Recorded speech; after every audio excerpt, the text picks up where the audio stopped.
Good morning. 14B District Court is now in session. This is Magistrate Hillary Braley presiding. Okay, and I need you unmuted at the jail. There we go. Can I have your name, please? For the record, my name is Thomas Styron II. I'm the natural person, I'm the living man. How we doing today, Miss Braley? We are upright, if nothing else. Great. So, okay. And you said your name is Thomas Styron? The second. The second. And then I'm the natural person. Okay, thank you for your patience there. We had a little bit of a kerfuffle. So, no recalling case number 19S00472, that is the state of Michigan versus Thomas Ulrich Styron, the second, you said. And also calling 24W001025, that is the township of Ypsilanti, also versus Thomas Ulrich Styron. So state your name for the record.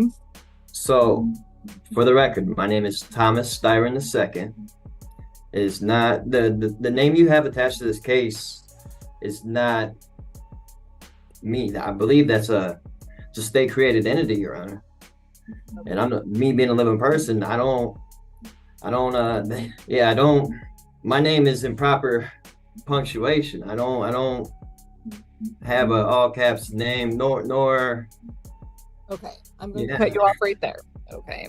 I don't have no contracts with the state of Michigan at all, period. And so I was wondering about personal jurisdiction, subject matter jurisdiction in regards. Today's defendant isn't bringing anything new, clever, or legally sound to the table. What he is bringing is the full factory default sovereign citizen script, the living man routine, the imaginary contracts, the all caps name obsession, and the belief that simply refusing to understand the law somehow makes it stop applying. And the reason cases like this are worth breaking down isn't because they're rare.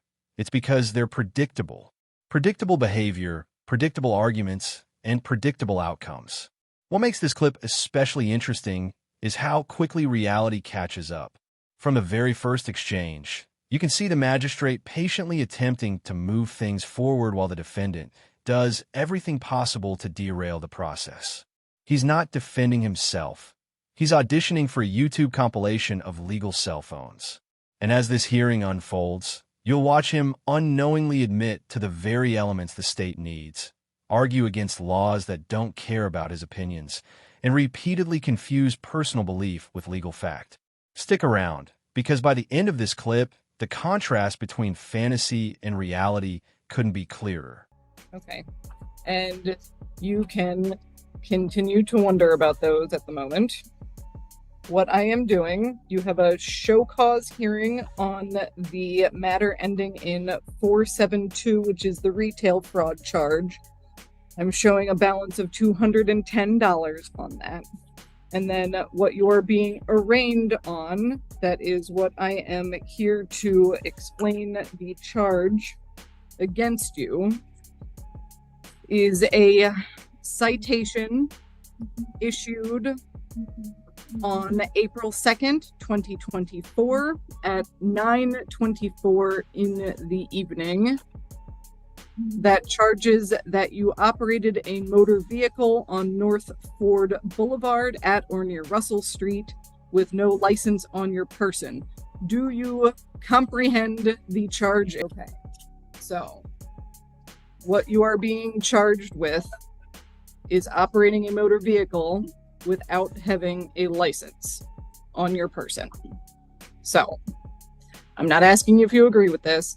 I'm not asking if you have a license. I'm asking if you understand the words coming out of my mouth as far as what this charge is. The charge is accused of not having a driver's license on my person, correct? Correct. Well, from my understanding, I need a driver's license if I'm in commerce. I was traveling home. Okay. I wasn't doing business at all. And also from my understanding, I don't need a license to do that. And Your overstanding is incorrect, sir. But we are not going to get into that for now. You are saying that you have understood the words as far as not having a license on your person. It is a misdemeanor charge with a maximum penalty of up to 93 days in jail, a $500 fine with court costs, or both. So this is under the assumption that you guys have personal jurisdiction and subject matter jurisdiction over me, right? Yes. So at this time, the court is going to set a pre-trial date for you. That will be before Judge Washington. Ma'am, can we prove the jurisdiction first before we go ahead with setting a trial for that entity or a pre-trial for that entity? I hear you, and at this point you are appearing in front of the court. You have put your name on the record, and yes, we are setting a pre-trial date for you. I did put my name on the record, and my name that I put on the record is not the same name that you have attached to that case. This is the moment where the sovereign citizen playbook officially opens to page 1. The phrase natural person and living man gets thrown around like it's some kind of legal force field. But here's the truth. None of that language exists in any Michigan statute, court rule, or binding case law. Courts don't recognize spiritual status updates, metaphysical distinctions, or self-assigned identities. They recognize one thing: the human being physically present before them. When someone keeps repeating that they're a living man, it's not a legal argument. It's a psychological comfort phrase. It's designed to make the speaker feel in control when they're actually not. And the irony is, the more they insist on it, the more obvious it becomes that they don't understand the system they're trying to outsmart. You can provide documentation of such at your pre-trial date, which is going to be June 26th. So the documentation that I have published, recorded the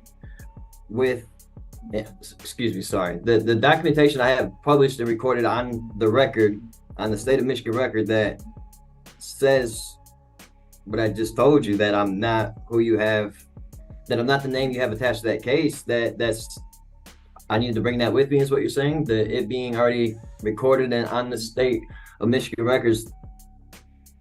Is that good enough? Whatever documentation you have, Mm-hmm. bring it with you to your pre-trial date. That is what I am telling you, yes. So.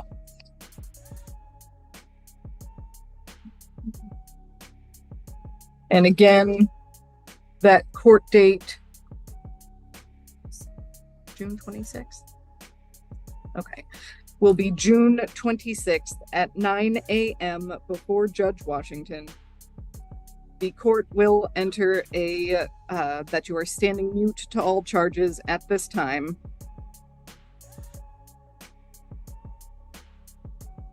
So we're just assuming jurisdiction, though, correct? Yes. How? From my understanding, that has to be proved before we even proceed with anything else. This exchange right here is where sovereign citizen arguments go to die: jurisdiction. Personal jurisdiction isn't some mystical threshold that disappears if you say the right words. If you're physically in the state, interacting with law enforcement, and standing before court, jurisdiction is already established. Period. The court doesn't need your consent, your signature, or your approval. And subject matter jurisdiction? That comes from statutes and court rules, not vibes. When a magistrate explains this calmly and moves on, that's not avoidance, that's experience. Courts don't debate settled law with people who learned their legal theory from internet forums. They apply it and keep the calendar moving. You are not correct. The court will also set a personal recognizance bond in this matter. Basically, you are promising to show up for that June 24th court date at 9 a.m. over Zoom before Judge Washington, where you will have your pretrial. Okay, so at this point, your hearings are concluded. You are free to stand up and tell the jail that you are finished. So I need to be there under threat, duress, coercion of going. Oh my God! My baby! Why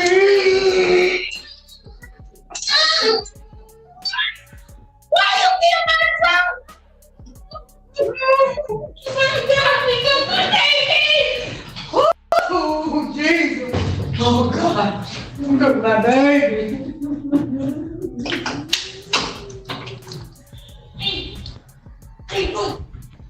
We are on the record in file 23-21612-FC, People versus Kenyatta, Tywin Silvertooth. We are here today for sentencing, and we are proceeding today in person. Court also has a Zoom video conference session running. However, there's no one related to this case in that video. First, can I have the attorneys place their appearances on the record, beginning with Ms. Arnold. Allison Arnold for the people. John Glazier on behalf of Mr. Silvertooth. Mike Dagmar-Gozi for Mr. Silvertooth. And sir, you are Kenyatta Tywin Silvertooth. Yes. This is where the defendant accidentally does the prosecution's job for them. Driving without a license is a status offense. Either you had one or you didn't. Intent doesn't matter. Belief doesn't matter. Philosophy definitely doesn't matter. When he says he canceled his license years ago, that's not a defense. That's an admission. Courts don't care why you chose not to comply. They care that you didn't. And this is the tragic comedy of sovereign citizen cases. They think they're being clever, but every statement is another brick in the wall against them. Silence would help them more than speaking, yet they can't stop talking. Mr. Silvertooth, have you had an opportunity to read and review your pre-sentence report? Yes. Have you had an opportunity to discuss that report with Mr. Glazier and or Mr. Dagmar-Gozi? Yes. Are you satisfied with the representation and the advice that they've given you? Yes. Do you wish to explain or challenge the accuracy or the relevancy of any of the information that's in the pre-sentence report? No. Mr. Glazier or Mr. Dagmar-Gozi, does the pre-sentence report disclose any prior convictions in which there exist any known constitutional defects? No, Your Honor. The probation officer has calculated the minimum sentencing guidelines on count 2, the discharging of firearm from a vehicle causing death, to be from 225 to 750 months to life. Do you agree with that computation of guidelines? Your Honor, we're not going to challenge the guidelines because of the nature of the other conviction. All right. Ms. Arnold, did people have any objection to the guidelines on count 2? We did find an error in the guidelines, and we do have some corrections to the report itself. In the guidelines on count 2, offense variable 3 should be scored as 25 points because the charge is discharge from a vehicle causing death, which would be a homicide by definition. And when it's a homicide, you don't score 100 points. You only score 25 points by case law. So that would change the total OB level, the total OB points to 65 points, the OB level to 5, and the guideline range to 135 to 450 months. Okay. Mr. Glazier, Mr. Dagmar-Gozi, any issue with that modification? We have no objection to that. Okay. So that's changing OB3 from 100 to 25. Correct. And I apologize, Ms. Arnold, that The total OB would be 65 points. Here comes one of the most recycled myths on the internet: traveling versus driving. This argument has been rejected in every jurisdiction, in every court level, for decades. The right to travel does not include the right to operate a motor vehicle without meeting licensing requirements. Cars are regulated because they're dangerous machines, not because the state wants to inconvenience people. And notice how the magistrate doesn't debate him. She simply corrects him and moves on. That's not weakness, that's authority. Courts don't relitigate settled law every time someone misunderstands it. They apply it and continue. The OB level would be 5, and the guideline minimum range would be 135 to 450 months. So the sentencing recommendation in that count would still be within guidelines because the top end of guidelines is 37.5 years. Top end of the minimum. We have a couple other corrections. Whenever the clerk's ready. Okay, go ahead. In the final charges here, I know there was some issue with this because it was charged as an open murder. We did provide the PAC code to the convicted charge to the clerk's office yesterday, and I believe the judgment of conviction is correct. But the final charges here should reflect a PAC code of, this is on the first page because it's in more than one place, 750.316-A. And the charge should be homicide, murder, first degree, premeditated. Okay, Mr. Glazer, Mr. Dagenham, goes in any objection to that modification? We have no objection. That is consistent with what happened at trial, so I think that modification is approved. Yeah, and the charge also needs to be corrected on the second page, page 2, and then on the third physical page, which is page 1, and the fourth physical page, which is page 2. Yeah, that appears in the recommendation on the second physical page, and then under evaluation and plan, third physical page, and then under recommended narrative on the fourth physical page of the document. So we'll make those changes there as well. And Judge, I have a couple. The all caps name argument might be the most delusional part of sovereign citizen ideology. Fonts don't create alternate identities. Capitalization doesn't summon corporate ghosts. Your name doesn't turn into a legal fiction because it's typed differently. Courts use capitalization for formatting consistency, not secret contracts. The law recognizes people, not typography. And when defendants insist otherwise, what judges here isn't rebellion, it's confusion. The argument collapses instantly because it has no statutory or constitutional backing. It's pseudo-legal astrology dressed up as law. On the under recommended narrative, the fourth physical page, the guideline range should be changed. Okay, yeah, so that has the 225 to 750, which we modified to 135 to 450. 135 to 450. And then on that same page, it indicates that Robert Allen indicated to the police that a 2015 Jeep Cherokee was involved in the shooting. It just should just say a Jeep was involved in the shooting.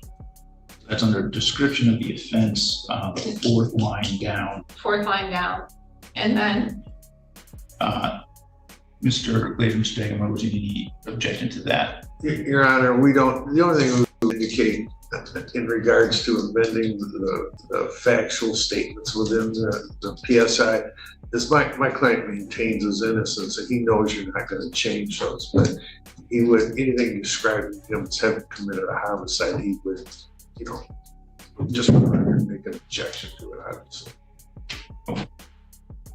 So I will be honest, I don't recall Mr. Allen's testimony at trial, whether he said it was a Cherokee, a Jeep Cherokee, or just a Jeep. I know there was some discrepancy among the witnesses as to what kind of Jeep it was. yeah, I believe his testimony at trial was, he thought it was a Jeep Compass. So I think if we just say a Jeep, it covers whatever in fact he did say. I'm confident he did not say what year vehicle it was. Okay, I would agree with that. I don't recall anyone testifying as to the year of the vehicle. And I guess I would agree if we remove Cherokee, it would cover whichever one he would have said. So we can delete the 2015 and delete the word Cherokee from that sentence. And then in that same paragraph, 2 lines down, or I guess it'd be 3 actually, it says the car was traveling eastbound of Frank Street. It should be eastbound on Frank Street.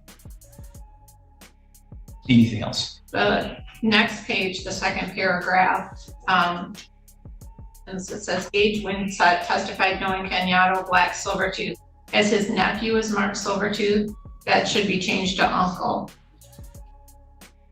Later, any issue with that? No issue. Okay, so we'll change nephew to uncle. And then I think on page 5, the charge also needs to be changed under final charges 3 of 3. Yeah, I agree that should be changed to first degree rather than open murder. And then the third page from the end, which is page 2 of the basic information report, the guidelines should be changed under the disposition section, which is towards the bottom, to reflect the guideline range of 135 to 450 and the offense variable total of 65. Also be changed with the modification we've already made. That's all. All right, Mr. Glazer, then is there anything you'd like to say on behalf of Mr. Silvertooth before court passes sentence?